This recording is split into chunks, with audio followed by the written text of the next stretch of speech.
Hello and welcome back to Crit and Crit. I am Axion, I'm Scint. and we have returned once again to Final Fantasy V and the world of Harry Potter, picking up with the fifth book, Harry Potter and the Order of the Phoenix. We're in for a long one today, because we gotta talk about the plot of the thickest book in the series. Yay! So, do you want me to just roll with it? Yep, why don't you get us started? Alright, it is summer. Harry is at the Dursleys trying to listen to the Muggle news for signs of trouble. Goes for a walk after the Dursleys yell at him for creeping around under the windows. Runs into Dudley. They razz each other because Harry's just kind of itching for a fight at this point, and Dudley's an easy target. They're attacked by Dementors. Harry thankfully knows the Patronus charm, drives off the Dementors, saving both himself and Dudley, though Dudley is still understandably freaked out by the experience. But because he used magic outside of school, he gets a letter telling him of his expulsion, followed by letters telling him, do not surrender your wand from Mr. Weasley, so on and so forth. Then he has a hearing scheduled about said potential expulsion.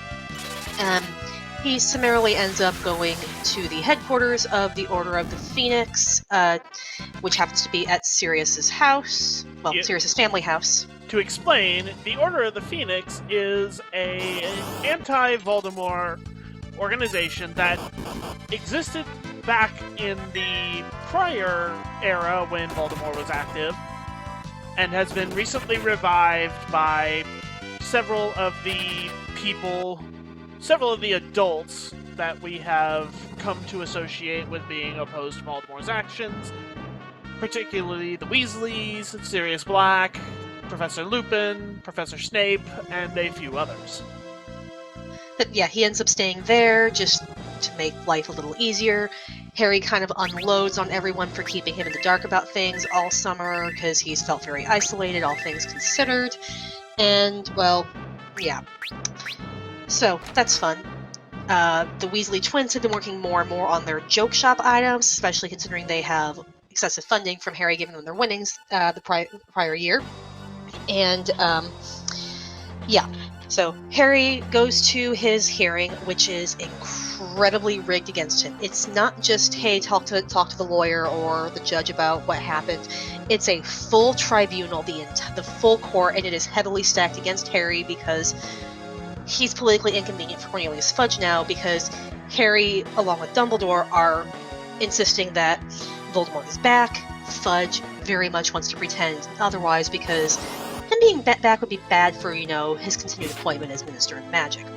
Particularly aggressive on the council would be Dolores Umbridge, who will be important later, unfortunately. Dumbledore comes in, manages to save the hearing. Harry does not get expelled, and walks out without talking to Harry, which only makes Harry's stress worse. Yeah. Skipping over quite a bit, they end up going back to school, Hermione noting that Harry needs to be ready to face adversity from the students because the Daily Prophet has been making sure to make little snide remarks about Harry here and there to turn him into a discredited joke. And lo and behold, a few of the fellow Gryffindors do not believe anything he says. So, that's fun. Though, it is pointed out, they have Dumbledore's word that Voldemort is back. Harry didn't get to talk to anyone about what happened before the school year ended and everybody went home, which did not really help his credibility. So, yeah, everybody has to focus extra hard this year because they're fifth years who have to take their OWLs, which will basically determine what courses they get to take going forward. Like, for example, Snape only lets top students into his higher level potions course. So, good luck with that. Umbridge is appointed the new Defense Against the Dark Arts teacher, and promptly shows that she has no intention of actually teaching Defense Against the Dark Arts. You read the textbook and you do not have any practical experience. Hermione strenuously objects. Harry starts mouthing off in class and gets repeated detentions with her, where he has to write lines, which are carved into his skin by the magic quill. So, that's fun. Harry doesn't really tell anyone about this. Doesn't want to give her the satisfaction. So, yeah. He tries to contact Sirius for advice and help because it's very clear that the Ministry is trying to interfere with how Dumbledore runs Hogwarts by having Umbridge there as basically a spy. Hedwig is attacked, indicating that his mail is being watched, so he starts rotating owls and nearly gets Sirius caught when they eventually use flu powder to talk to him. Multiple times, by the way. Yeah. Hermione decides, you know what we need to do? Study group. Not just a study group. We need to actually practice these hexes that we're expected to know about with Defense Against the Dark Arts. This is expressly forbidden by Umbridge, who's been putting forth all sorts of rules to limit how students can, quote, misbehave or do anything that they might be construed as a threat. Such as, learning self-defense, which that's a lot to unpack. But she decides Harry should be the one in charge of it because he's better at Defense Against the Dark Arts. Which, not illogical. Yep. Harry, along with the Weasley twins, get kicked off the Quidditch team after, basically, a fight with the Slytherins, which was started by the Slytherins, and Umbridge decides, you know what, I don't like any of you, so I'm just going to abuse my power in that regard. Because, of course, she will. And she's also really buddy-buddy with Slytherins, because, as we recall, Lucius Malfoy gives lots of money to public officials. So, she could just, be in it for the bribe, she could just be in it for the power trip, we don't really know.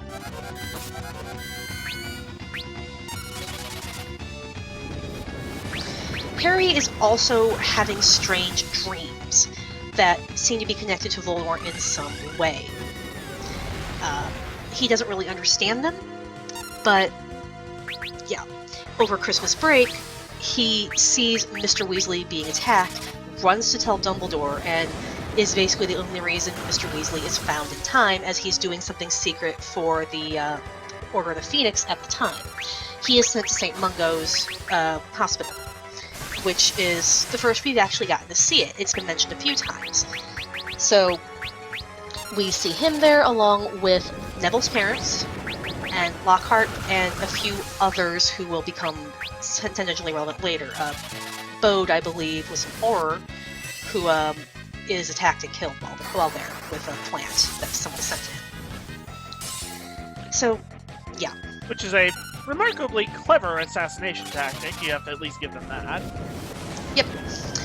Dumbledore decides that Harry needs to learn to protect his mind against these visions.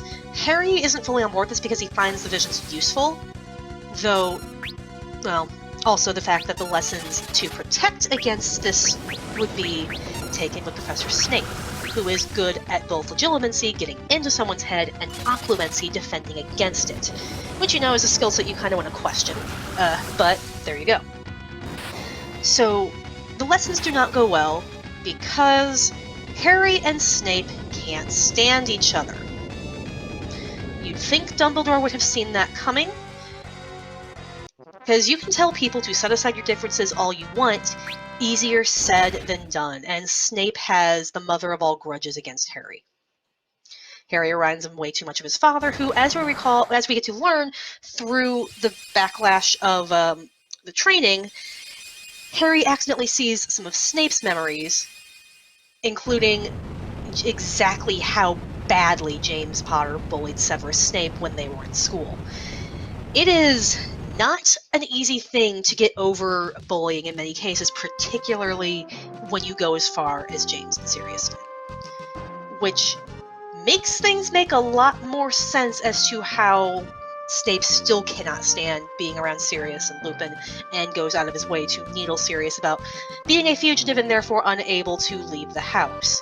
The fact that Sirius had actually shifted into a dog shape to accompany them to the train station to see everybody off for school got him seen, and yeah, he now cannot risk even that. So, that's all sorts of fun. They have the meeting about recruiting the army, as they end up calling it, Dumbledore's Army, their Defense Against the Dark Arts study group. Harry ends up kind of using it also as a chance to, get to know Cho a little better, since he had very clearly developed a crush on her in the past book. This doesn't really go over very well. because teenagers are bad at romance. And Harry is himself notoriously bad at communication in general. Yep. It doesn't really help that Harry had very limited social interaction in any sort of positive way before Hogwarts, because he has no clue what's going on. Because this goes down very badly in the sense of, on Valentine's Day, Cho would ask him out. So they went around together, tried to have a nice date. Cho was really visibly upset, asked a lot about Cedric since Harry was with him when he died, and Cho had been dating Cedric at the time, so not fully over that.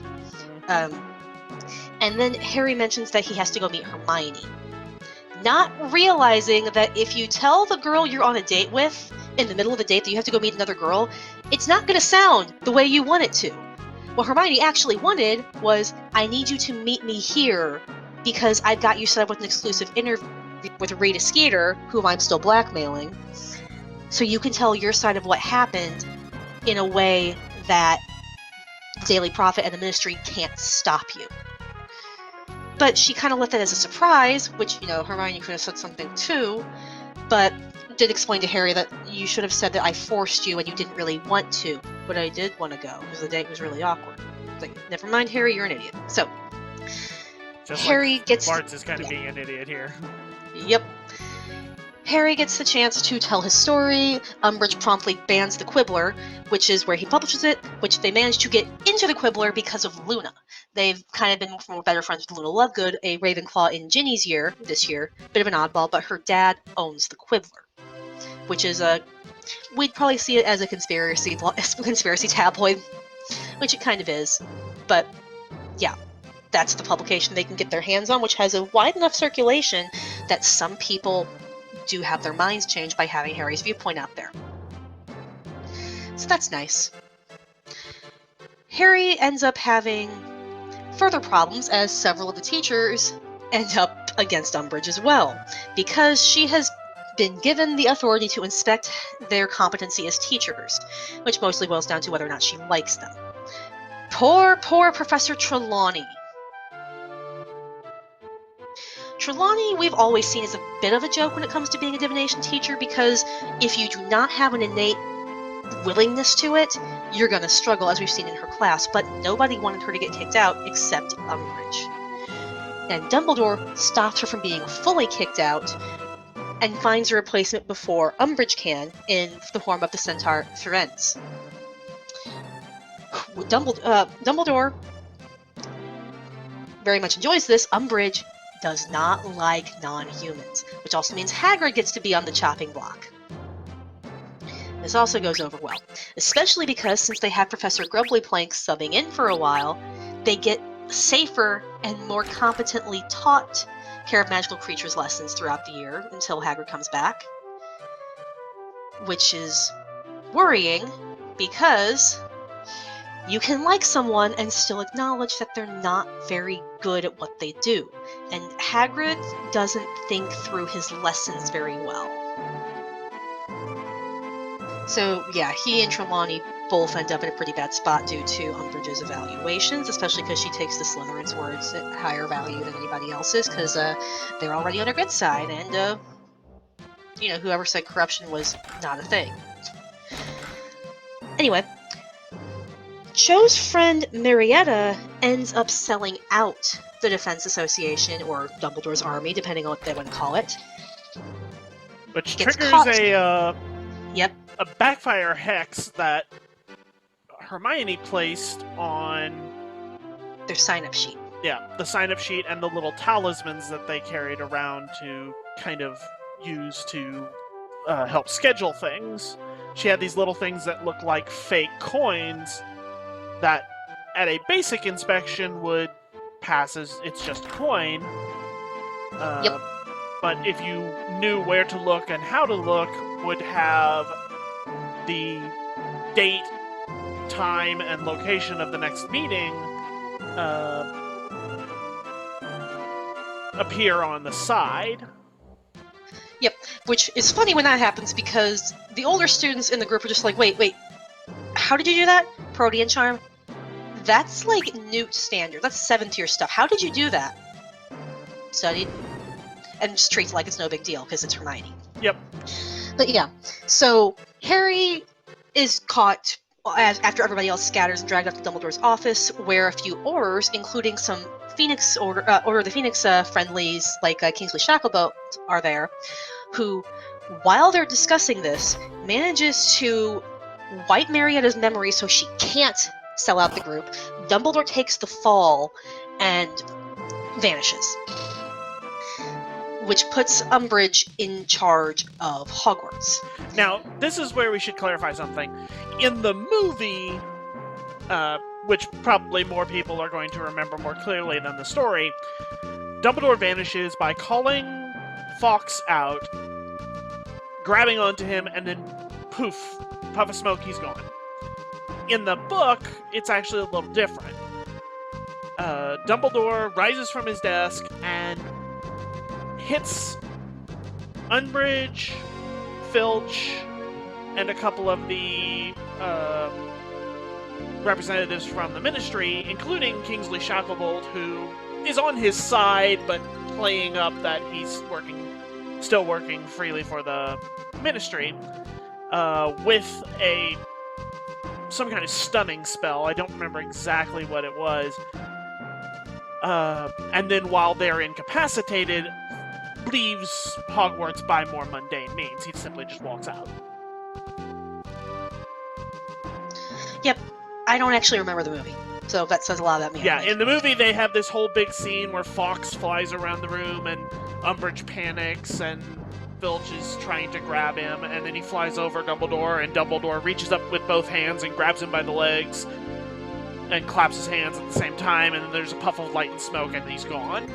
Which is a big issue in the books because it's a plot point in both this book and multiple prior books that you can't teleport inside Hogwarts. Right. Anyway, so with Umbridge now in charge of the school, things go off the rails. So she's already had her inquisitorial squad, where we have mostly Slytherins, able to tattle on and punish anybody they feel like. But because almost nobody actually likes or respects Umbridge except for the people who are directly gaining from her being in charge, like the Inquisitorial Squad and Filch, who actually gets to punish students again, and he's so happy about it. He is literally singing praises at one point about the fact that he gets to physically assault children again. Yep. So, the Weasley twins take charge, and every manner of distraction they can devise. Fireworks set off, here and there, encouraging all sorts of other shenanigans. They just go for broke. This starts as a chance to give Harry a chance to use Umbridge's fireplace to talk to Sirius. They end up, turning a corridor into a swamp. Umbridge can't get rid of it. So she's about to punish them. The Weasley twins summon their captive broomsticks from her office, fly off, and tell everybody, buy our stuff, we have a shop in Diagon Alley. Yep. And conjure up a bunch of flyers and fly out of the school, leaving chaos in their wake. Particularly because their last thing they say is, Peeves, give her hell. And the poltergeist, who doesn't take orders from anybody but the Bloody Baron, salutes the twins and sets off to do his duty. Even the other teachers encourage this, as there's at least one incident of, I believe it's McGonagall, looking at Peeves unscrewing a chandelier and muttering, "It unscrews the other way." No one lifts a finger to help Umbridge retain order. Yep, and whenever she asks them to help her clean things up, they either say, I'm too busy taking care of this or that you told me to take care of, or I'm not the right teacher for that, I don't have that kind of spell, you'll need to talk to someone else, and just bounce her down the line. Yep. So this ultimately culminates when Harry has more visions because he's not practicing his occlumency, because after the lessons went badly, Snape kicked him out, and Harry never bothered to apologize that he snooped on things. because why would he? Because he's he's a got teenager a and knows everybody. serious hero complex. Yep. Oh, I can run on the water. Which is actually how this is relevant, because he has a vision of Sirius being captured and tortured. Gets caught by Umbridge when he tries again to contact Sirius, who is not there, which to him confirms the vision. Snape is brought in because Umbridge wants to use Truth Serum, which Snape says, "You used all of it. I don't have any more." Harry manages to warn Snape in a fairly oblique way. Snape pretends he doesn't know what he's talking about because they're in front of Umbridge, but Harry doesn't realize that because he's panicking. Harry and Hermione lead Umbridge out to the forest, where they're trying to get her attacked by the herd of centaurs who hate people, which works, almost gets them killed, because the centaurs do not appreciate being used by humans, and Hermione basically outclevered herself with that. They're saved by Hagrid's half-brother, a giant named Grop, who he had brought back from his failed mission to recruit the Giants to fight the Death Eaters. Giants had already been reached by the Death Eaters, and that's gonna be fun. Yep, and there was a little coup where the Giants, working with the Death Eaters, saw that their chieftain was starting to get a little too friendly with the people from Hogwarts, so they killed him and took over. Yep. But, yeah, so Grop fights off the centaurs, lets them escape. So Harry ends up leading not the squad he'd hoped to take with him on a rescue mission, taking the Thestrals that they had seen in Care of Magical Creatures, which are the horses that pull the carriages that you can only see if you've witnessed someone die. Which there's some plot holes with that, but we'll get to that later. Several plot holes. Yeah. So, yeah, Harry flies off with his group in tow to the Ministry of Magic to try and rescue Sirius, because they think he is being held there by Voldemort. They infiltrate the Department of Mysteries, where prophecies are kept.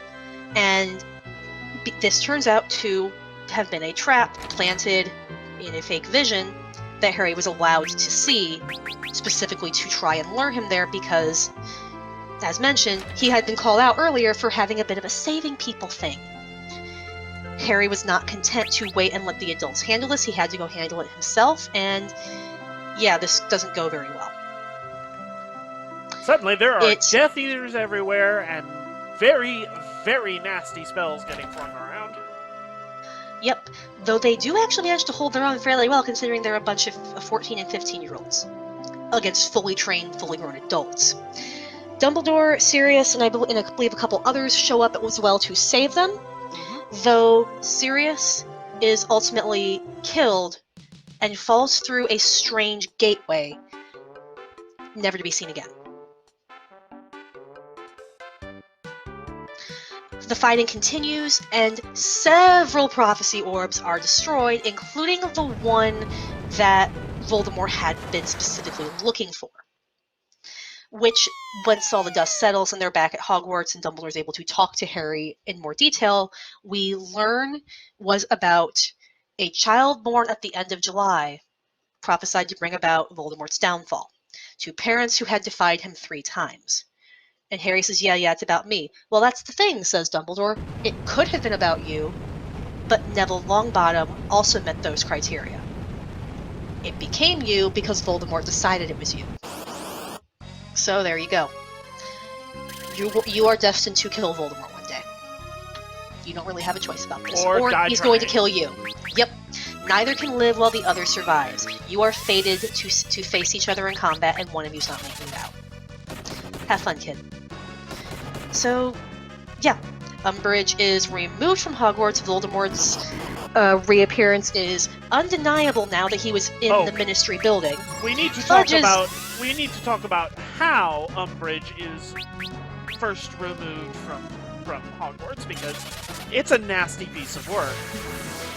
I mentioned the centaurs. Yes. Yeah, you mentioned them, and she is gone for a significant amount of time before simply being found again. And it is never straight up said what happened to her while she was out with the centaurs. But it is implied to have been extremely, what's the word I'm looking for here? Unpleasant? Unpleasant and traumatizing. That's the word I was looking for. Yep. I just meant that Dumbledore basically told Fudge in no uncertain terms, remove Get that rid woman of her. from my school. Yeah, she is not welcome there. So, yeah. But yeah. Status quo has been completely upset. Fudge is probably not going to be in power for very much longer, and there may or may not be mass panic because, yeah, Voldemort's here. People are on Harry's side again, but at what cost? And that's basically where the book ends. So, like the last book, a lot happened here. Yep, I glossed over many things because I'm just trying to keep the length on this down at least a little bit and cover the broad strokes since we will be going into other things in greater detail. Like, I didn't mention Tonks at all during that. And she's fairly important, and we'll talk about her later. But, yeah. Do you have anything else to add on this, or shall we call it here? I think that's a good place to stop, especially since the boss just ran away. Haha. Alright, until next time, bye! See you then.